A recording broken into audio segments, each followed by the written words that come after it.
liha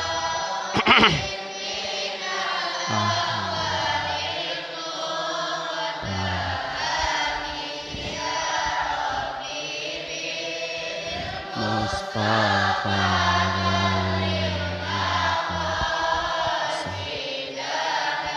waghfir lana ma madaya wasi'al karami. Assalamualaikum warahmatullahi wabarakatuh. Bismillahirrahmanirrahim.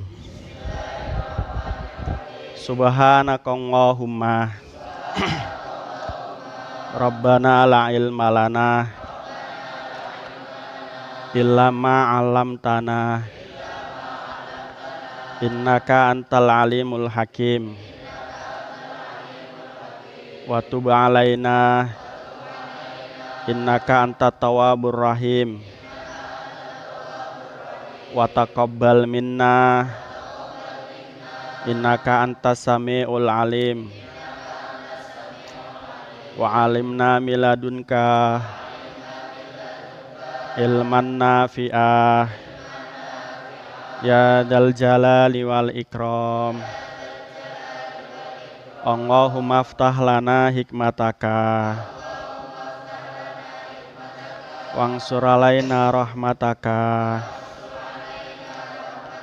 ya dzal jalali wal ikram. Bi barakatil Fatihah.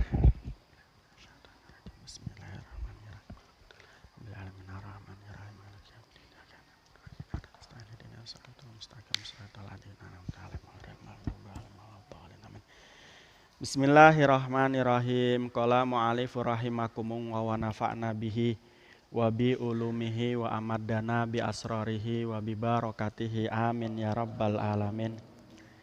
Bismillahirrahmanirrahim. La yus'alu amma yaf'alu. Gitu. Bismillahirrahmanirrahim. La yus'alu ora den takoni sapa Allah amma saking perkara yaf'alu kang agawe sapa Allah wahum utawi ma wahum utawi nas iku yus'aluna den takoni sapa nas an af'alihim saking penggaweane pira-pira kufar atau bisa juga nas.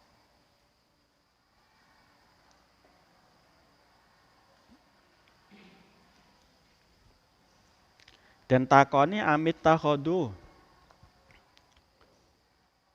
ana ta ngalap sapa kufar atau nas ming dunihi saking sakliyane Allah ta'ala maha luhur sapa Allah aisiwahu tegese liyane Allah ngalap alihatan ing Tuhan fihi iku ing dalam amit takhodu istifhamun utawi istifham tubihun kang ngelek-ngelek. Ngelek-ngelek itu mencelah. Jadi ada satu pertanyaan yang berfungsi sebagai mencelah. Jadi ada seorang melakukan satu kemungkaran. Yang kemungkaran tersebut itu dapat mencelakakan orang lain. Nah kemudian orang tersebut ini tadi ditanya, apakah kamu nggak ngerti bahwa kelakuan kamu itu bisa mencelakakan orang? Itu bukan berarti orang yang bertanya tidak tahu tentang dia bisa mencelakakan atau tidak, tapi itu lebih tepatnya adalah untuk mencelah. Jadi la yus'alu amma yaf'alu. Allah tidak ditanya tentang apa yang Allah perbuat. Orang-orang kafir, tapi orang-orang kafir yus'alun. Ya. Mereka ditanya an af'alihim dari apa yang mereka lakukan.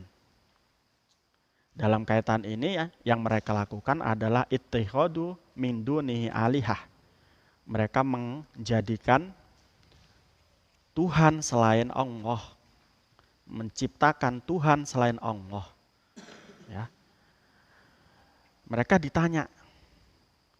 Nah, pertanyaan ini kan masih berkaitan dengan bahwa di dalam Al-Quran telah dijelaskan apa yang mereka lakukan berupa membuat satu ilustrasi atau satu imajinasi, yakni berupa berhala dan apa yang mereka buat untuk sebagai Tuhan mereka, itu adalah bagian daripada yang salah. Itu dijelaskan di dalam Al-Quran begitu.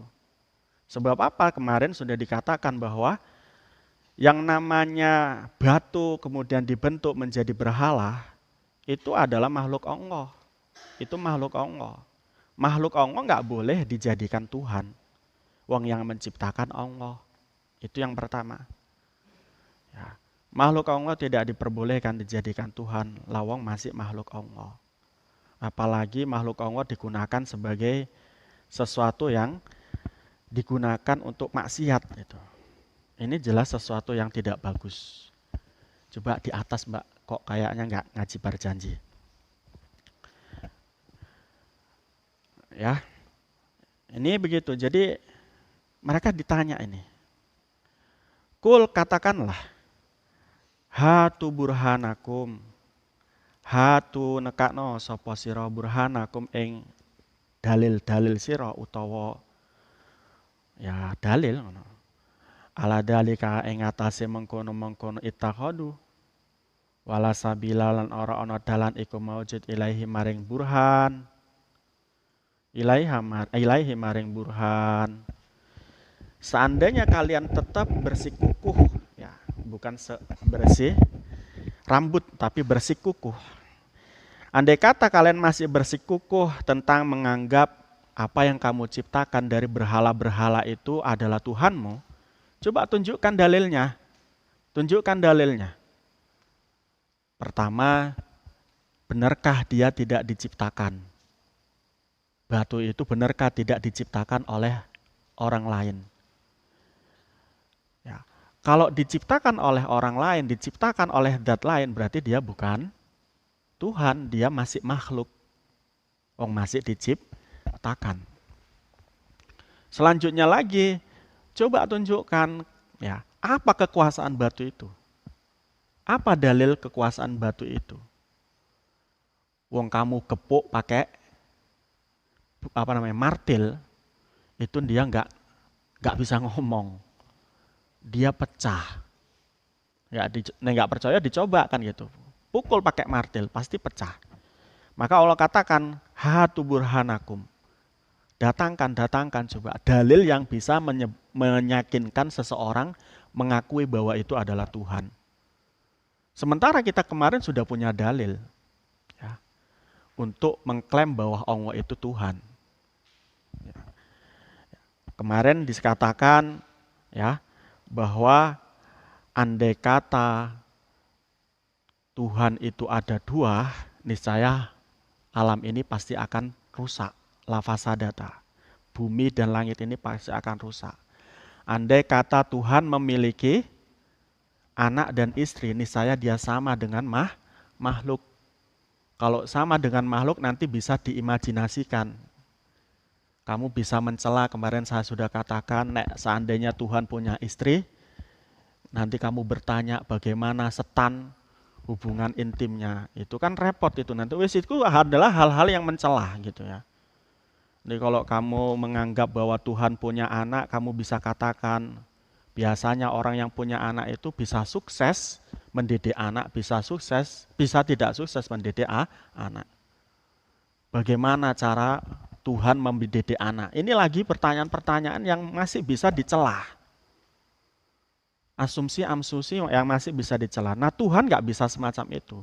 Dengan dibatasi Tuhan memiliki anak, dengan dibatasi Tuhan memiliki istri, ini mudah sekali bagi Tuhan itu, Tuhan yang dianggap itu, dicela, diejek. Gitu loh. Ya. Nah, sementara subhana, ya, Allah itu maha suci ya. Subhanallah itu Allah itu maha suci dari apa-apa yang kita sangkakan itu atau disangkakan oleh mereka. Maka ketika mereka membuat sebuah Tuhan selain Allah, mereka diminta untuk menunjukkan, ayo tunjukkan dalil kalau memang yang kau sembah itu adalah Tuhan.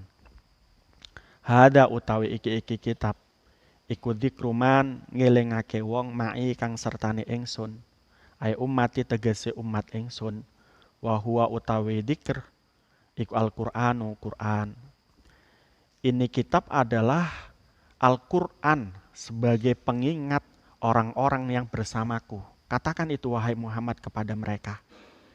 Wa dzikruman lan ngeling atau pengeling wong qabli kang ing dalem sadurunge ingsun. Jadi Al-Qur'an itu bisa mengingatkan kita kepada orang-orang bisa mengingatkan orang-orang setelah datangnya Al-Qur'an dan orang-orang yang sebelum datangnya Al-Qur'an. Minal umami saking pira-pira umat. Inilah hebatnya Al-Qur'an dibanding kitab-kitab lain. Jadi Islam itu agama penyempurna, ini merupakan sesuatu yang benar. Ya. Islam itu agama penyempurna, ini adalah sesuatu yang benar. Di dalam Islam, di dalam Al-Quran contohnya kitab Islam itu sendiri, ini mencakup keseluruhan daripada syariat-syariat sebelumnya. Mencakup cerita-cerita orang sebelumnya ataupun cerita-cerita yang akan datang. Cerita-cerita yang akan datang yang dimaksud adalah apa? Nanti ketika kita di akhirat, itu sudah ada gambarannya. Orang nanti kalau banyak dosa bagaimana? Orang nanti kalau banyak pahala bagaimana? Itu diterangkan semua di dalam Al-Quran. Sehingga saat tadi dikatakan, hada dzikru mimma'i, ya, wa dzikru man qabli. Minal umami saking pira-pira umat wa huwa utawi dzikri iku at-Taurat, kitab Taurat wal Injil lan Injil. Wa khairihima lan sakliyane Taurat lan Injil ada Zabur min kitabillahi saking kitabe min kutubillahi saking pira-pira kitabe Allah.